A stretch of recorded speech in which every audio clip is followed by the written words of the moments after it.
Assalamualaikum warahmatullahi wabarakatuh. Ya, kali ini kita akan melanjutkan lagi pembelajaran berikutnya, yaitu tema 1, subtema 3 pada pembelajaran 1-3 yang bertemakan hidup rukun di sekolah. Silakan kalian persiapkan bukunya dulu ya.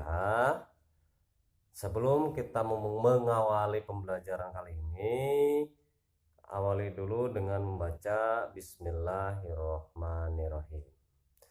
Masih ingatkah kalian pembelajaran sebelumnya pada subtema 2, yaitu hidup rukun dengan teman bermain? Ya, di sana terdapat sebuah teks percakapan antara Nina dan Sari.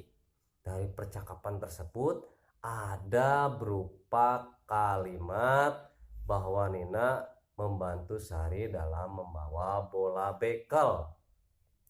Nah, saat Nina membawa bola bekel itu artinya mereka sedang bermain dengan rukun, betul.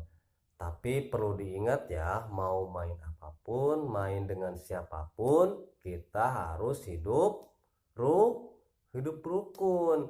Dan perlu ingat kembali, saat bermain tersebut kita harus ingat dan tetap beribadah. Nah, pada pembelajaran tersebut ada dua simbol atau dua penerapan sila Pancasila. Yang pertama, Sari dibantu oleh Nina saat membawa bola bekel, dan yang kedua ada kata ibadah. Untuk penerapan sila pertama, yaitu mereka melaksanakan ibadah, dan penerapan sila keduanya adalah ketika Nina membantu Sari. Maka dari itu, mau bermain apapun, bermain dengan siapapun, kita harus menerapkan sila-sila Pancasila dalam kehidupan sehari-hari. Nah, anak-anak, kemarin kalian sudah belajar mengenai apa itu kalimat ajakan dan kalimat penolakan. Nah, untuk sekarang kita akan belajar mengenai kalimat perintah. Apa itu kalimat perintah? Kalimat perintah adalah kalimat yang mengandung makna atau arti mengajak seseorang atau memerintah seseorang untuk melakukan sesuatu yang kita kehendaki. Kalimat perintah biasanya dilisankan atau diucapkan dengan intonasi atau nada yang tinggi. Contohnya, Budi, tolong tutup pintunya.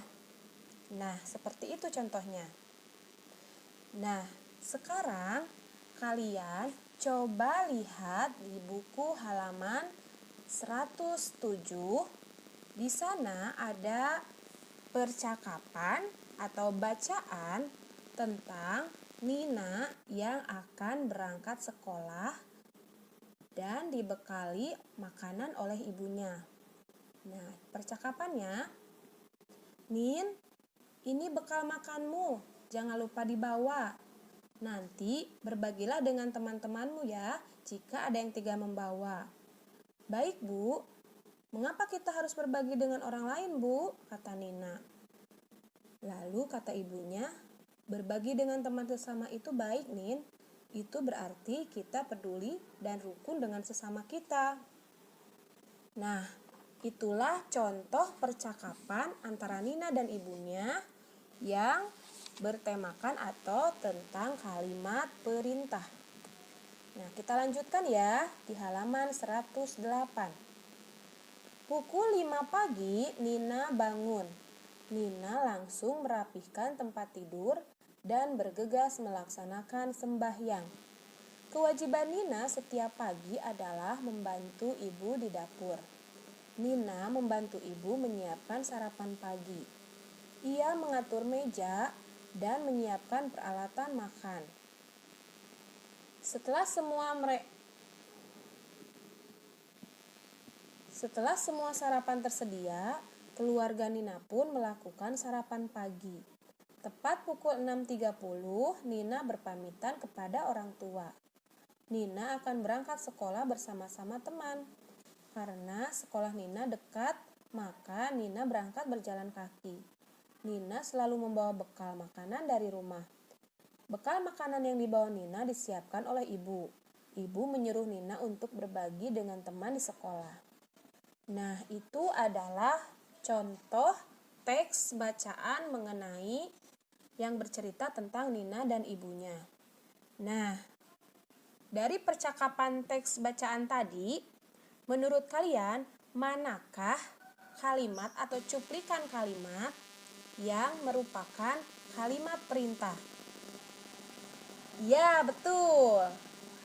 Ibunya berkata pada Nina, "Nin, ini bekal makanmu, jangan lupa dibawa.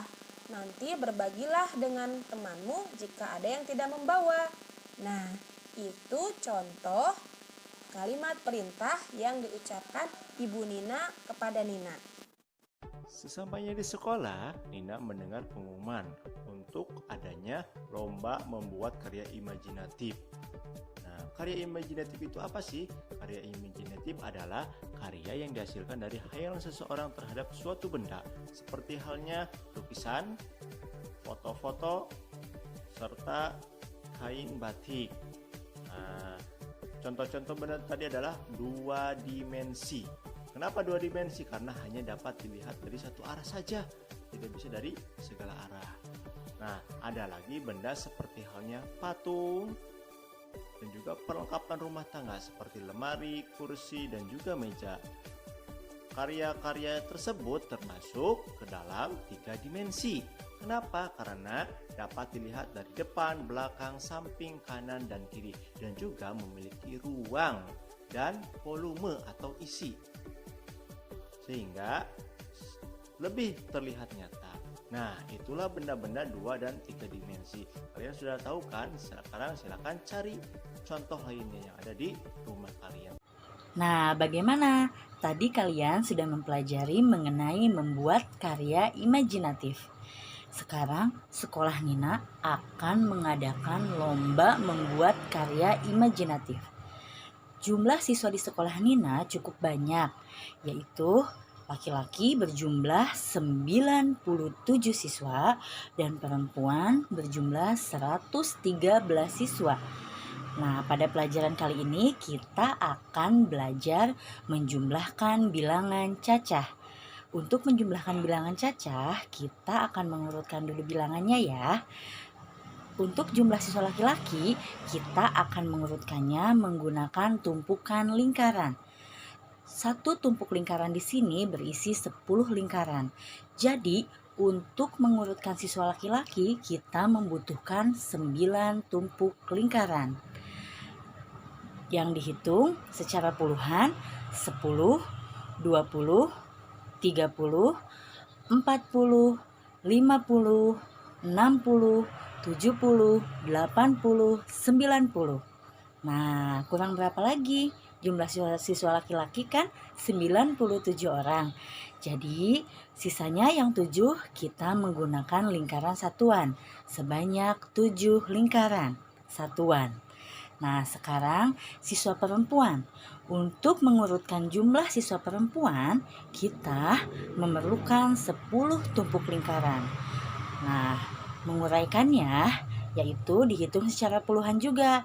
Dari 10, 20, 30, 40, 50, 60, 70, 80, 90, 100. Sisanya yang 13 lagi, kan jumlah siswa perempuan ada 113. Yang sisanya 10 tumpuk lingkaran atau yang berjumlah 100 ditambah lagi 1 tumpuk lingkaran yang berjumlah 10 lingkaran satuan.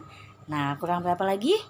Ya, betul, kurang 3 satuan lingkaran lagi, yaitu kita menggunakan 3 satuan lingkaran. Jika dijumlahkan, siswa perempuan berjumlah 113. Nah, di sini kita akan belajar menjumlahkan bilangan cacah. Ada cara dengan mengurutkan nilai tempatnya.